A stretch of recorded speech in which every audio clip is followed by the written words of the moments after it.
So these are kind of our different levels of golfer. For sure.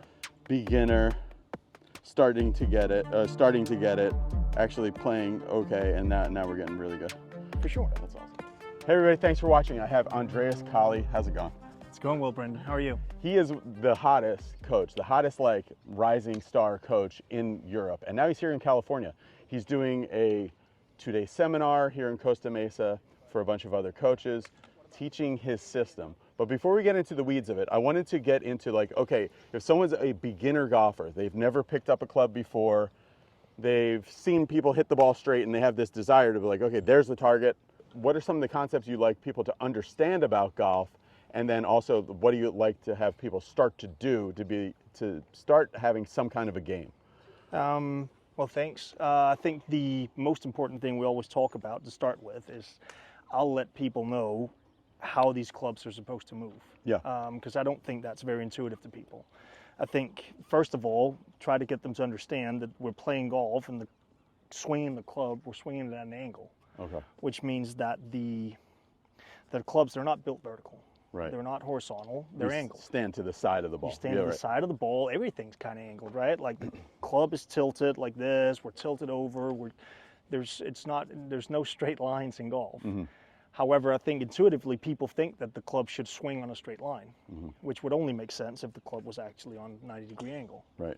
So that would be the very first thing, is getting people to understand that this club, as soon as it starts swinging away from the target, is that it's moving backwards, it's moving upwards, but it's also moving inwards to swing on this arc. Mm-hmm. And as soon as it changes direction, it starts moving downwards and then moves forwards and then starts moving outwards again. Mm-hmm. And it keeps doing that until a certain point. As a place to start, right underneath the left shoulder would be the low point. So that's when the club bottoms out. And after it's bottomed out... So that's low point might not be the ball? No. Okay. No, it probably shouldn't be the ball if it's sitting on the ground. Okay.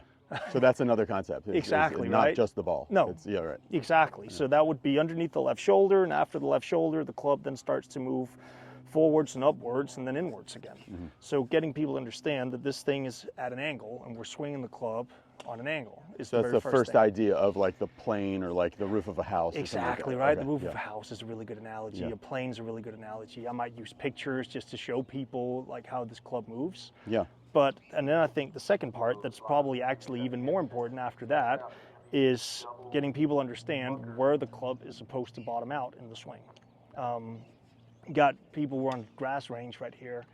You'll see it a lot more on the grass range than you'll see it off of mats, mm-hmm. but you start to see people having trouble actually getting good contact. And I think good contact is the largest differentiator between good and poor players. Yeah. I'd say if we could probably actually make a blind test at Costa Mesa Country Club right now.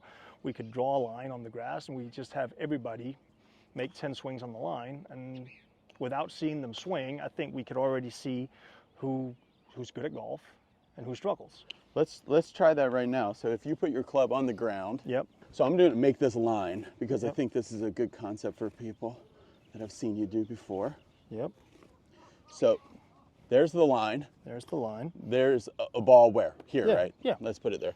I want you to show me, okay, so the bottom of the swing, so Yep. where the low point of the club is, Yeah.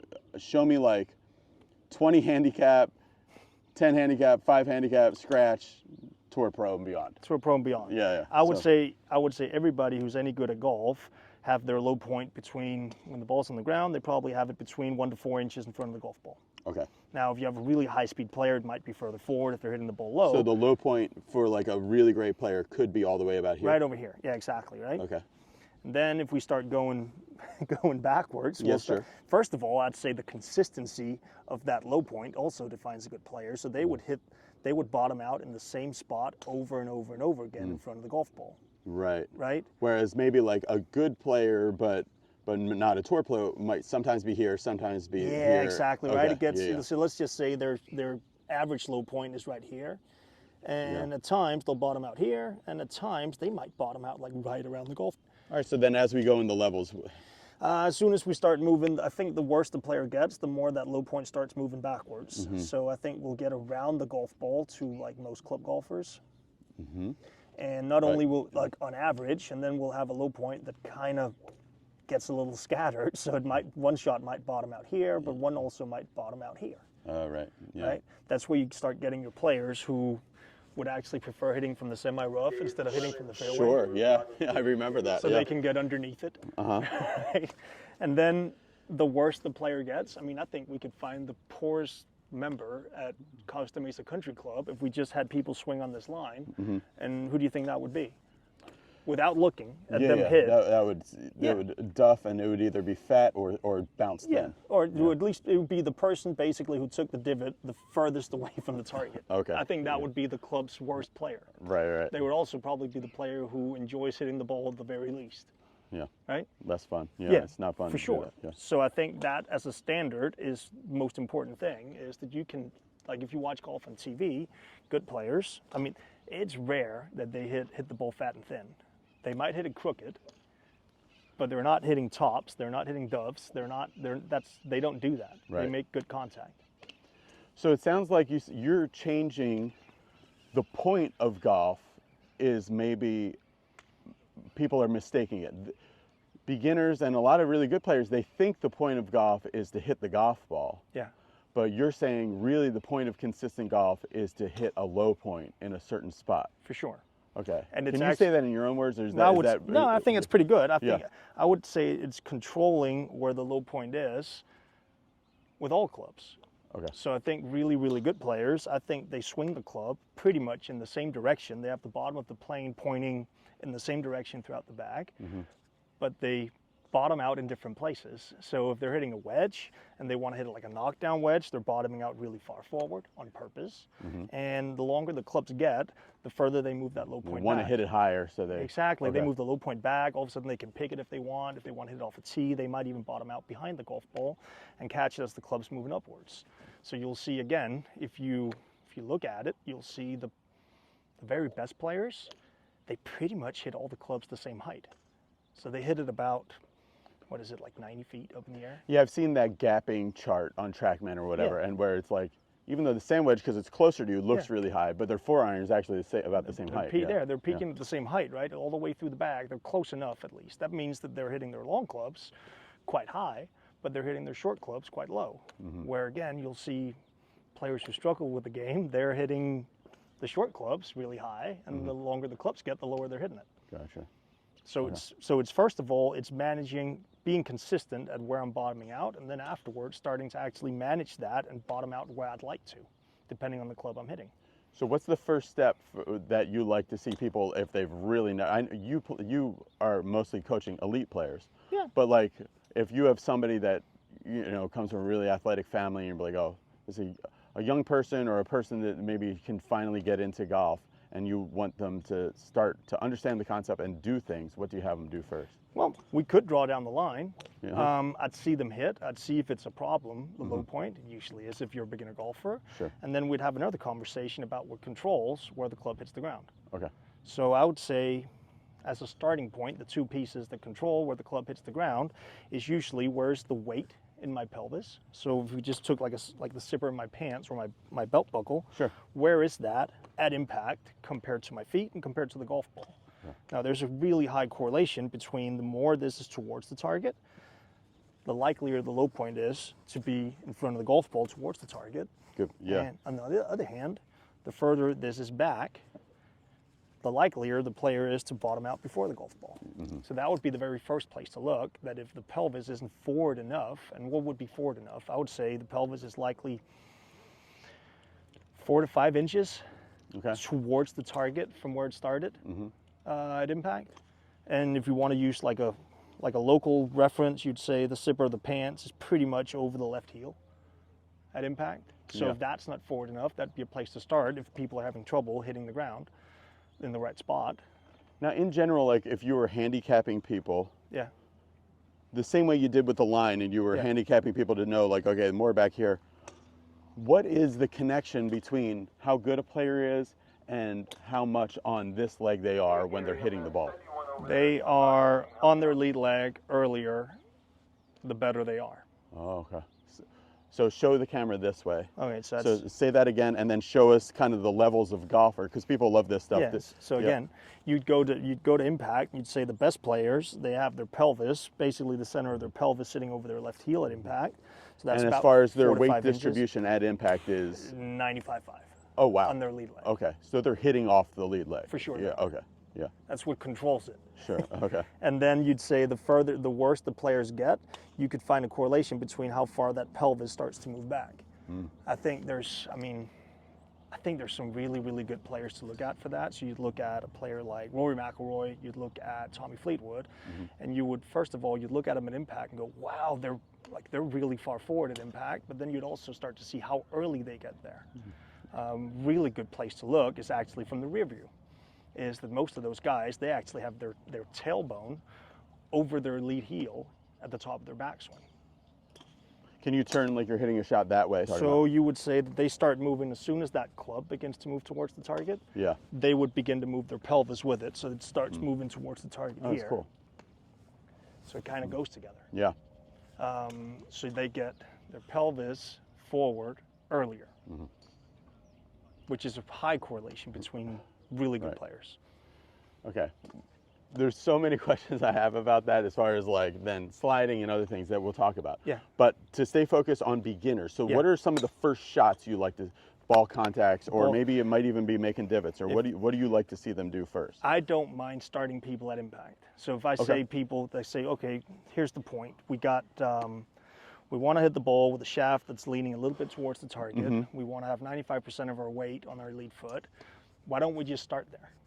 So if we just set up to the golf ball and we just say, all right, let's just start at impact. Let's put the pelvis forward. Let's put the shaft forward. Let's start right there. And then let's see what happens. Okay. Then they know the goal right here is to make a divot in front of the ball.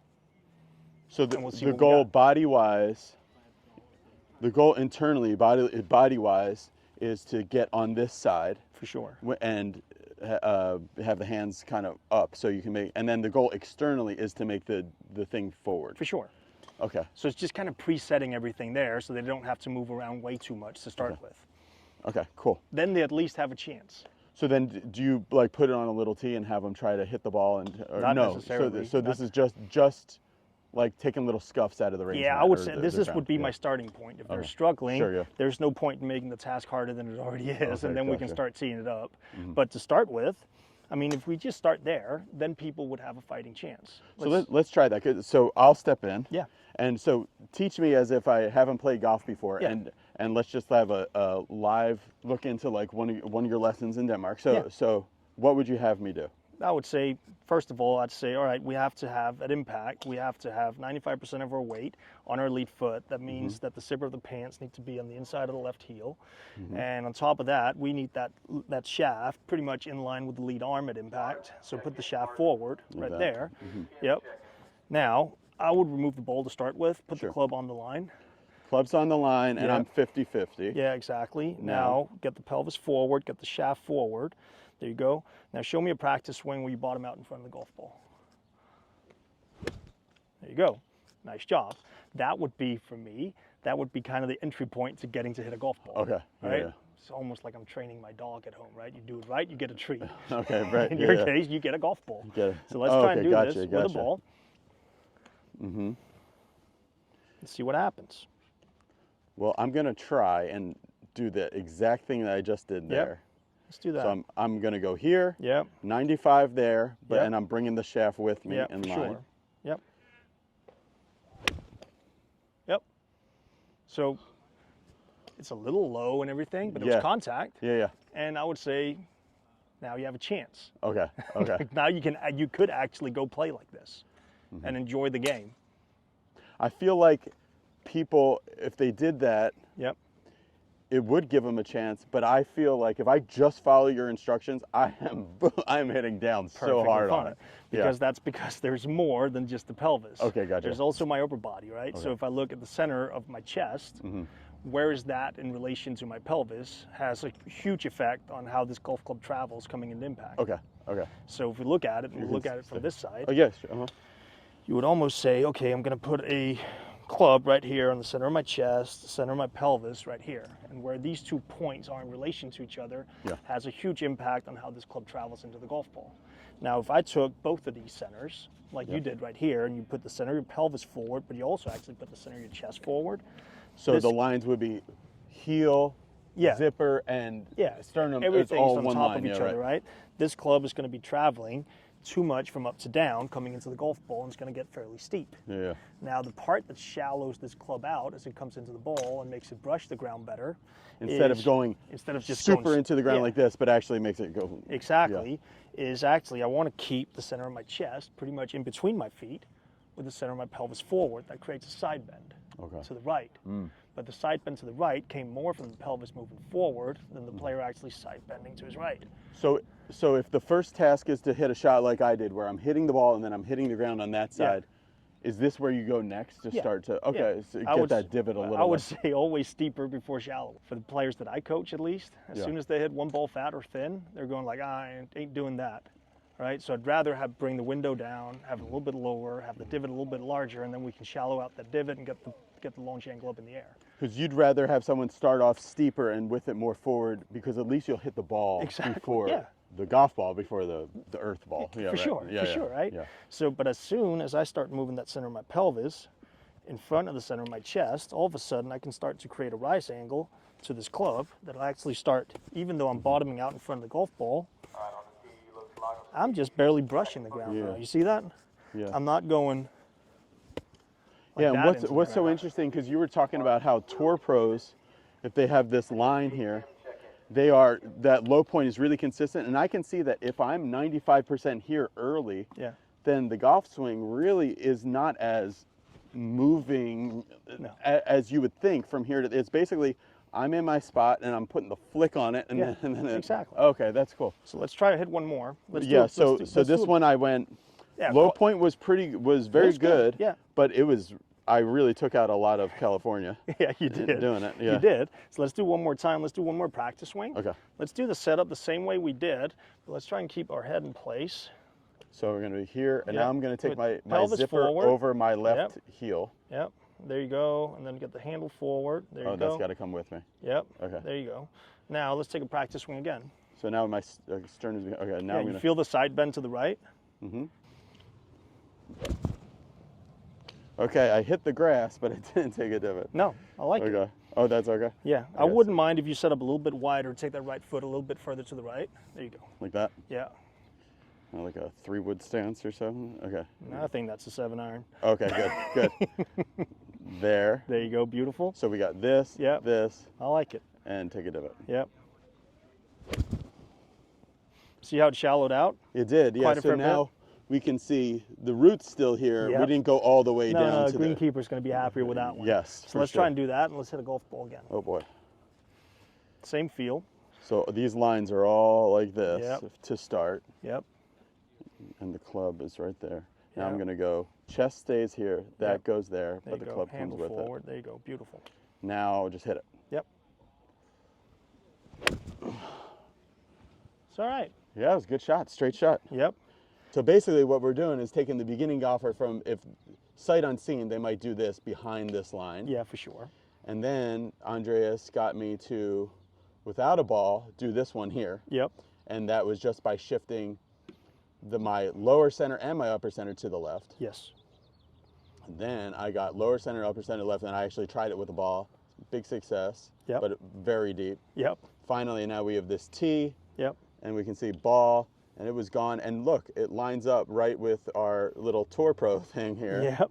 So that's actually pretty cool. Yep. That's way more forward even than I was thinking. Yep. I thought it would be ball, and then right about here the divot would start, and then, but that's really far forward. That's cool. Yeah. So these are kind of our different levels of golfer. For sure. Beginner, starting to get it, actually playing okay, and now we're getting really good. For sure. All right, so I think that's a great place to start for people. If they're doing this on their own, and we could wrap up everything that we did in like a minute. So generally, if people are trying to get the concept of what you should do if you're first starting, let's go back over that. First thing they should do is be as good as they can at controlling where the club hits the ground. So that means put a line down. Doesn't even have to be a golf ball. Put a line down. Look at where the club hits the ground. Second of all is an understanding what controls where the club hits the ground. Yeah. Right? So the weight of my pelvis is the largest contributor to where the club hits the ground. Yeah. And the second part would be, when does the club get to its longest point? Okay. So that's why we're actually putting the shaft a little bit forward, so the club gets longer later, combined with where the pelvis is. So a straight line would be the longest point. So Yes. this is not the longest point. No. That is not the longest point. Yep. That is when it's at full extension, some people say, but Yeah. that's the longest point. But this has got to happen post-impact of the golf Exactly. ball. Okay. Yeah. Okay. For sure. Now, I think that would be the place to start. If you struggle with it, start making it simpler. So that means start presetting these things, just so you get an idea of where you are in space. All right. So just put the pelvis forward. You can So we even know stand for on one sure leg. that we know that at impact we got to get to 95.5. Yeah. So let's just preset it there. Yeah. And start getting some impacts from that preset spot. For sure. Before we start really dynamically moving to try to get there. Okay, gotcha. I remember looking at, there was I mean, it's not like this is like a cheat code just for poor players. I mean, this is what good players do, more or less. I remember watching, was a Swing Catalyst that came out with this large chart, probably 8-10 years ago. Yeah. They measured, I don't know, 70 PGA Tour players, and there was not a single player who started with more pressure underneath his trail foot. Everybody What do you mean started? There's nobody who swung the club back where they were more over their trail foot than they were over their lead foot. Okay. So they were between like 55 and, was it 75, 80% of their weight was on their lead foot when they started. When they started, Before they you moved mean the club, they all kind of preset they it go, forward. they might be 50-50, then they do this little bump this way, Yeah. and then they take it back? Yeah. Oh, yeah. Everybody was more towards the target than away from the target when they started. Yeah. And when I see poor players, they're not even presetting this a little bit. Okay, There's gotcha. some people, I see them with everything starting behind the golf ball, and then they have all this travel they need to do to get there, which is just, it's too hard. You're right, yeah. We're gonna have a whole lot of videos coming out with Andreas during his 3 days here in California, coming out on Be Better Golf, so you have to be subscribed to see those.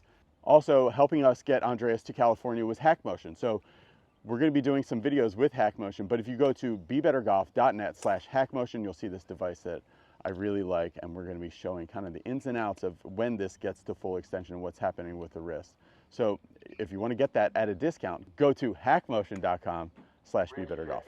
See ya. Bye. Rich, Kyle. Perfect. Okay.